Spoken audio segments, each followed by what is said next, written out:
सत्त्वम् आयुष्मन्तं सारिपुत्रमेतदवोचत यः कश्चित् सारिपुत्रः कुलपुत्रो वा कुलदुहिता वा अस्यां गम्भीरायां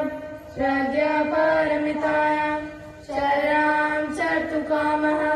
तेनैवं व्यवलोकयितव्यम् पञ्चस्कन्धस्तां स्वभावशून्यं व्यवलोकयति स्म रूपं शून्यता शून्यतैव रूपं रूपान् पृथक् शून्यता शून्यताया न पृथक् रूपं यद् रूपं सा शून्यता या शून्यता तद् रूपम् एवं वेदना संज्ञा संस्कार विज्ञानानि च शून्यता एवं सारिपुत्र सर्वधर्माः शून्यता लक्षणम् अनुत्पन्ना अनिरुद्ध अमला न विमला अनुना सम्पूर्णा तस्मात् हि सारिपुत्र शून्यताया न रूपं न वेदना न संज्ञा न संस्कार न विज्ञानं न चक्षुर्न श्रोत्रं न घ्राणं न जीवं न कायो न मनो न रूपं न शब्दो न गन्धो न रसो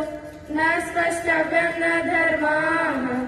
न चक्षुर्न धातुर्यावन् मनोधातुः मनोविज्ञानधातुः न विद्या न विद्या न क्षयो यावञ्जरावन् न जरामरणश्च न दुःखसमुदय निरोध मार्ग न ज्ञानं न प्राप्ति न प्राप्ति तस्मात् सारिपुत्रः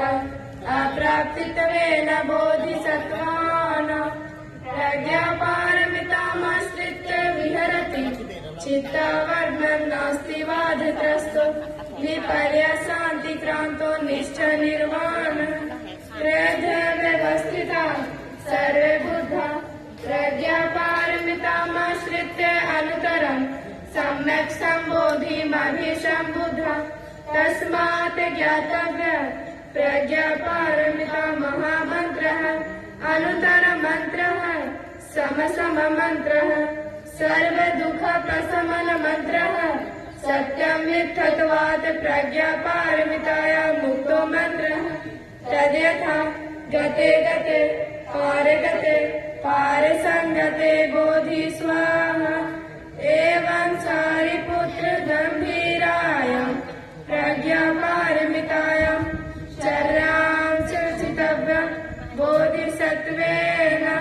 अथ खलु भगवान् तस्मात् समाधिरुत्थाय आर्यावलोकितेश्वरस्य बोधिसत्त्व साधुकारमना साधु साधु कुलपुत्र एवमेतत् कुलपुत्र एवमेत गम्भीरायां प्रज्ञापारमितायां चर्यां चर्तव्यं यथा त्वया निर्दिष्टम् अनुमोद्यते तथा गते विहब्धि सम्यक् सम्बुद्धे इदमोचते भगवान् आनन्दे